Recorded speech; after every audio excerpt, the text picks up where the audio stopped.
నా ఫ్రెండ్స్ అదే ఉన్నట్టుండి కంచంలాగా తయారైపోయినారు. అసలు ఏం జరిగిందంటే నిన్న అయితే మాల్యాకి అయితే వెళ్ళిపోయాము చుట్టి అని. నిన్న అయితే మా ఫ్రెండ్స్ ఒక్కొక్కరు అయితే కంచంలాగా తయారైపోయినారు. చూడండి హ్యాండ్ బ్యాగ్లు తగిలించుకుంటా, ఇంకా లేడీస్ చెప్పులు వేసుకుంటా ఇలా తయారైపోయినారు వీళ్ళు.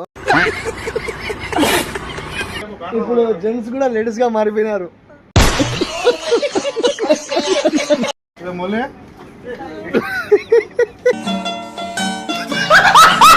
ఒక్కొక్కరు అయితే ఒక్కొక్క రకంగా బిహేవియర్ చేస్తున్నారు. ఇక్కడ వచ్చి లోపల వీళ్ళు ఏం చేస్తున్నారో వీళ్ళకి అర్థం కావడం లేదు. అలా అయిపోయింది. చూడండి వీళ్ళ ఫ్యాషన్ లేడీస్ కలెక్షన్ మొత్తం వీళ్ళే ట్రై చేస్తున్నారు.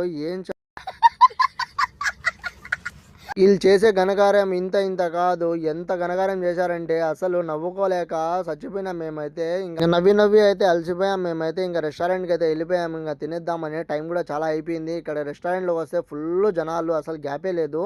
సో చాలాసేపటి కూర్చున్న తర్వాత గంట తర్వాత ఇక చపాతీ ఆ చికెన్ కడే అయితే తెచ్చారు. ఇంకా అది తీసుకొని అయితే తిన్నాము. ఇక్కడ చికెన్ బిర్యానీ మటన్ బిర్యానీ తిన్నామంటే అస్సలు బాగుండదు. ఇంకా అక్కడి నుంచి అయితే తినేసి ఇక కింద సిర్దాప్లోకి వెళ్ళిపోయాము. అంతలోనే మా ఇస్మాయిల్ వచ్చాడు. చాయ్ తీసుకొని ఇంకా చాయ్ తాగుతా ఇస్మాయిల్తో కొంచెంసేపు ఎంజాయ్ అయితే చేశాను. ఈ వీడియో నచ్చితే కనుక ప్లీజ్ లైక్ చేసి సబ్స్క్రైబ్ చేసుకోండి.